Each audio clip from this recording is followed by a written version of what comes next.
ચોમાસું આવે એટલે તંત્રની પોલ ખોલતા વિડીયોઝ ખૂબ સામે આવતા હોય છે। નેતાઓ પાણીમાં ઉતરી જતા હોય, વિપક્ષના નેતાઓ એ તૂટેલા રસ્તા બતાવતા હોય, પણ એ સામાન્ય બાબત થઈ ગઈ છે ને હવે વધારે લોકો એના ઉપર ધ્યાન નથી આપતા। પણ પ્રશ્ન ત્યારે થાય કે જ્યારે વરસાદ પડે, વરસાદ ન પણ હોય, છેવાડાનું કોઈ ગામ હોય ત્યાં સતત પુલ તૂટતા રહેતા હોય, છેવાડાનું એ ગામ હોય જ્યાં જોડવા માટે એક જ પુલ હોય, બે ગામ કે પછી બે જિલ્લાઓને જોડતો એક જ પુલ હોય, એ પુલ તૂટી જાય અને છતાં કોઈ ધ્યાન ન આપે। ચૈતર વસાવાનો વિડીયો તમે જે જોયો એ ભરૂચ પાસેના ગામનો છે અને ત્યાંથી એ કહી રહ્યા છે કે મહારાષ્ટ્રને જોડતો પણ આ એક પુલ છે, ત્યાંથી સતત અવર જવર ચાલુ હોય છે, ત્યાં વાહનો ચાલતા હોય છે, ત્યાં લોકો માટે પણ આ એક જ રસ્તો છે અને છતાં પણ આટલું બધું કહ્યા છતાં કદી પણ આ રસ્તો સરખો કરાવવામાં ન આવ્યો। હવે વરસાદ પડ્યો છે, પુલ તૂટી ગયો છે, આની પહેલાં પણ અનેકવાર રજૂઆત કરવામાં આવી હતી અને મારા મત વિસ્તારની આ જગ્યા છે અને મારા મત વિસ્તારના લોકો ખૂબ પરેશાન થાય છે। અહીંયાના સાંસદ એટલે મનસુખ વસાવાની એ વાત કરતા હતા કે સાંસદને અનેકવાર કીધું છે, સાંસદ આદિવાસી અને અહીંયાના વિસ્તારના લોકોના વિકાસની વાત કરતા હોય છે, પણ આટલા વર્ષો સુધી પણ એક પુલ નથી પહોંચાડી શક્યા, સરખો પુલ ત્યાં નથી બન્યો અને વિકાસ તો છોડો, અહીંયા લોકોને અવર જવર માટે પણ હવે રસ્તો નથી બચ્યો। અનેકવાર છેવાડાના ગામડાઓ એ ભરૂચના ડેડિયાપાડાના કે પછી આ બાજુ છોટાઉદેપુરના ગામ હોય, નર્મદાના ગામડાઓ હોય, ત્યાંથી સતત આવતા આ વિડીયોઝ એ બતાવે છે કે આપણે આઝાદીના આટલા વર્ષોની ઉજવણી કરીએ છીએ, આપણા પાસે વિકાસના નામે જે કંઈક થોડુંક પહોંચ્યું છે ત્યાં વિસ્તારમાં વિકાસના નામે કશું જ નથી પહોંચ્યું।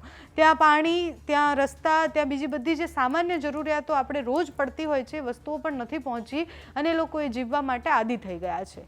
અમુક નેતાઓ છે જે આ વિષય પર પ્રશ્ન ઉઠાવતા હોય છે, ચૈતર વસાવા પણ એમાંથી એક છે।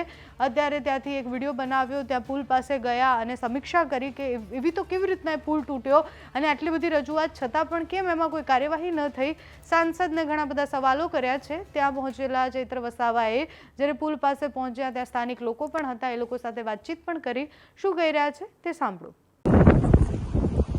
તમે જોઈ શકો છો અમારા મત વિસ્તાર પહેલા જે ભરૂચ જિલ્લો પડે છે એના મોવી અને યાલની વચ્ચેનો જે પુલ છે એ ગત વર્ષે પણ તૂટી ગયો હતો અને સરકારને અનેકવાર અમે રજૂઆતો કરી કે આ પુલ એક એવી જગ્યાએ છે કે જે ડેડિયાપાડા સાગબારા તાલુકો તો ખરો જ, પણ મહારાષ્ટ્રને જોડતો પુલ છે। અહીંયા તમામ પ્રકારના વાહનોની અવરજવર છે। આ સ્ટેટ હાઈવે 65 નંબર છે જે નેશનલ હાઈવે 56 ને જોડતો છે। અહીંયા બાજુમાંથી નેશનલ હાઈવે જાય છે જે 56 નંબર એ આખા ગુજરાતને જોડે છે।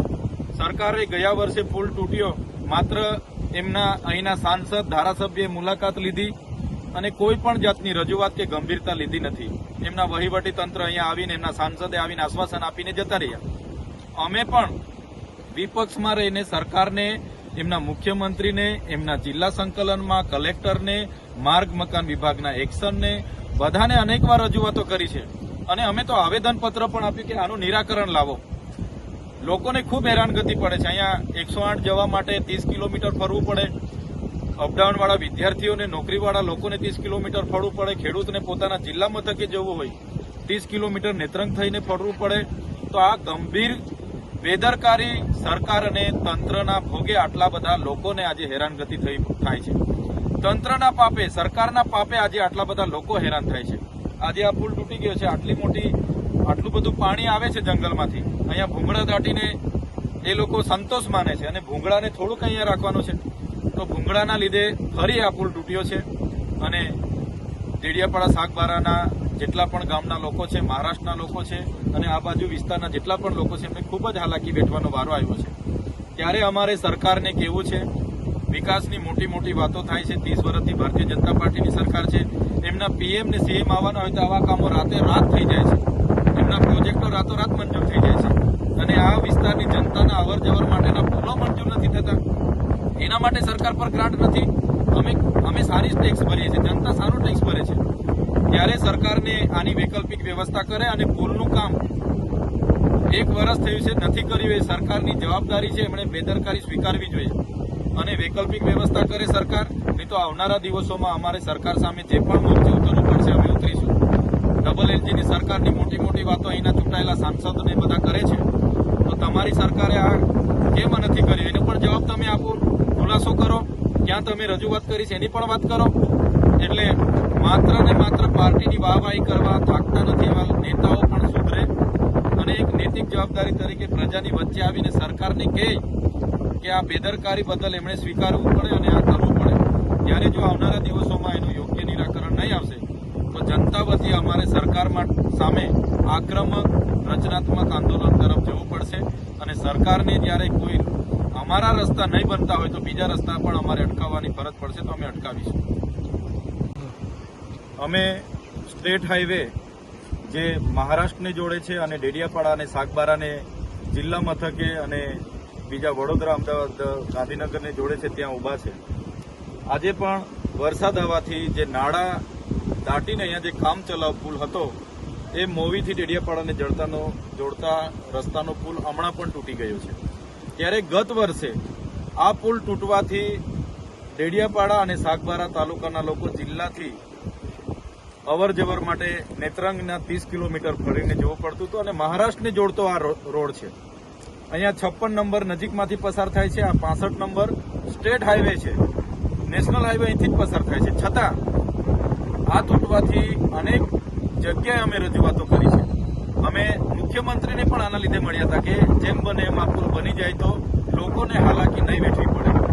સરકારને કીધું, જિલ્લા સંકલનમાં દરેક વખતે અમે રજૂઆતો કરી, કલેક્ટરે બધાએ વાયદાઓ કીધા, વચનો આપ્યા કે થઈ જશે, આશ્વાસનો આપ્યા, સરકારે બી કીધું કે થઈ જશે. આજે એક વર્ષ દરમિયાન કોઈ કામગીરી નહીં થઈ અને ફરી આ તૂટી ગઈ છે. ત્યારે હવે ડેડિયાપાડા સાગબારાના 260 ગામોને એની હાલાકીનો સામનો કરવો પડશે અને મહારાષ્ટ્રના લોકોને પણ સામનો કરવો પડશે.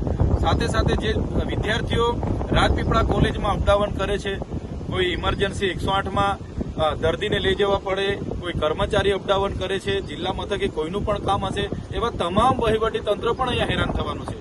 માત્ર ને માત્ર સરકાર અને વહીવટી તંત્રની બેદરકારીના લીધે આજે લાખો જનતા અહીંયા હેરાન થવાની છે. 1 વર્ષ થઈ ગયું, એટલી બધી રજૂઆત કરી તો સરકાર તાઇફાઓ કરે છે. એમના પીએમ ને સીએમ આવવાના હોય તો અહીંયા રાતોરાત રોડ બની જાય, રાતોરાત પુલ બની જાય છે, મોટા મોટા પ્રોજેક્ટો બની જાય છે અને અહીંની ગરીબ જનતાને જવા આવવા માટેનો આ રોડ એ બનાવી નથી શકી. ત્યારે એમના નેતાઓ જે અહીંયા ડબલ એન્જિન સરકારના મોટા મોટા ફાંકા ફોજદારી કરે છે, એવા નેતાઓને પણ અમે કહેવા માંગીએ, તમારી સરકારમાં તમારું કંઈ નહીં ઉબજતું હોય તો તમારે ફાંકા ફોજદારી નહીં કરવાની. આજે જે આ વિસ્તારમાં 1 વર્ષથી લોકો હેરાન થાય છે અને આજે આ પુલ તૂટી જવાથી હજુ પણ ઘણી હાલાકીનો સામનો કરવો પડે છે. ત્યારે આ હાલાકી માટે માત્ર ને માત્ર ભાજપની સરકાર જવાબદાર છે અને અહીંનું વહીવટી તંત્ર જવાબદાર છે. અમે પ્રતિનિધિ તરીકે અનેકવાર રજૂઆતો કરી છે, છતાં અમને નજરઅંદાજ કરી છે. કેમ કે અમે વિપક્ષના ધારાસભ્ય તરીકે રજૂઆત કરતા હોય તો એમને લાગે કે આ બધું ચાલ્યા કરવાનું છે, પણ જે શાસક પક્ષમાં છે એ લોકોનું હજુ પેટનું પાણી નથી આવતું. ત્યારે હવે જનતાને પણ કહેવા માંગીએ છીએ, જાગો. ક્યાં સુધી આ લોકોના ભય, ભ્રષ્ટાચારવાળી સરકાર સામે આપણે એ કરવાનું છે. ત્યારે સરકાર આવનારા દિવસોમાં તાત્કાલિક ધોરણે અહીંયા પુલની વ્યવસ્થા કરે, હાલમાં વૈકલ્પિક વ્યવસ્થા કરે એવી વહીવટી તંત્રને સરકારને અમે કહીએ છીએ.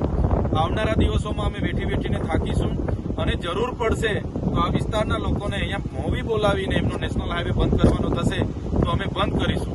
કેમ કે અમારે કેટલું વેઠવાનું છે. એટલે જે પણ થયું છે ખૂબ જ ગંભીર બાબત છે, ગંભીર બેદરકારી છે. એની જવાબદારી માર્ગ અને મકાન વિભાગે, વહીવટી તંત્ર અને સરકારે લઈને તાકીદે કામગીરી થાય એવી અમારી માંગણી છે.